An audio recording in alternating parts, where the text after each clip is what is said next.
is it good? Well, it's a non-intrusive type of teacher. Technology and videos in particular are always going to be the same. They are exactly what you expect. It's a direct approach with the multi-sensory learning. There's no language deciphering that needs to happen. Here's an example. Joe waters the plants. First, turn on the water.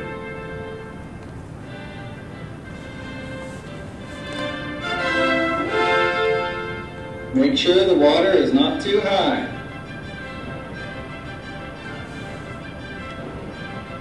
Pick up the hose. Place the water on the first plant.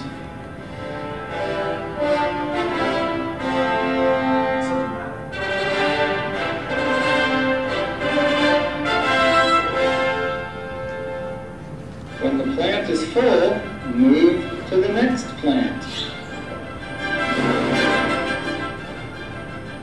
When that plant is full, move to the following plant, and so on until all of the plants on the deck have been watered.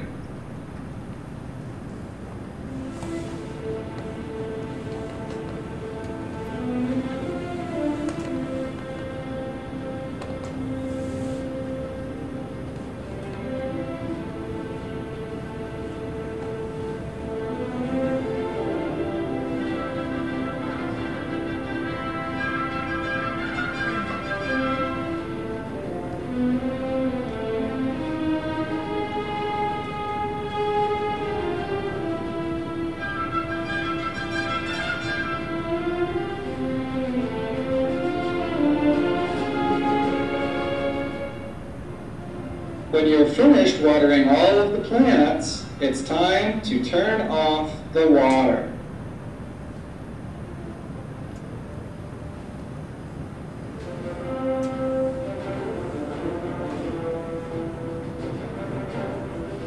Make sure the water's been turned off. Congratulations, great job. Now it's time to move your pin to the done column. Great work. If you saw the raw footage on that, he first watered his pants. And I mean, he did a lot of things. He couldn't reach certain things. I mean, there's a lot of footage got cut out of that to make it look the way it does. But even with Joe, who really didn't have any disabilities, once he saw that video and had gone through the process of actually filming it, which is also part of the process, he was able to do that chore no problem. It didn't make him want to do the chore. But it did make him, he knew how to do it. And when he did it, it was done properly. We don't fit the user to the technology, we fit the technology to the user.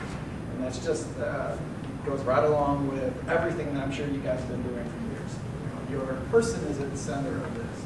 Technology may or may not help that particular person. And you know them, so you're the ones who can make that decision.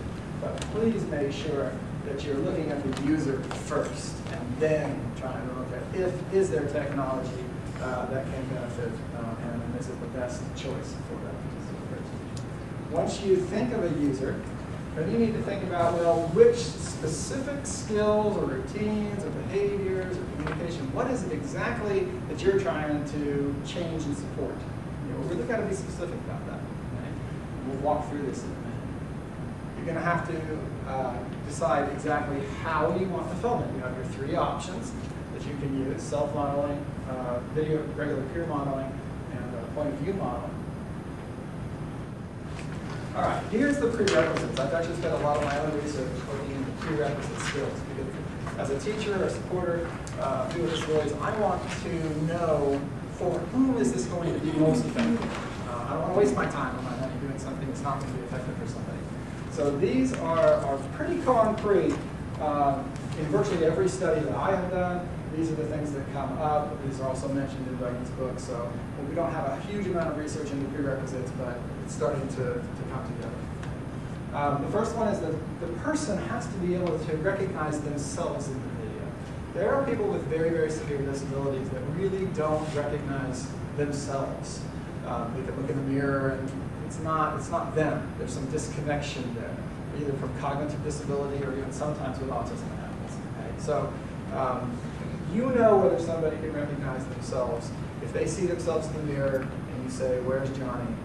Yeah, you know, it's pretty easy to figure out if somebody understands the idea. So you must be able to attend to the video. I can't stress that enough. These videos are short. The ones I've shown you are the longest of them.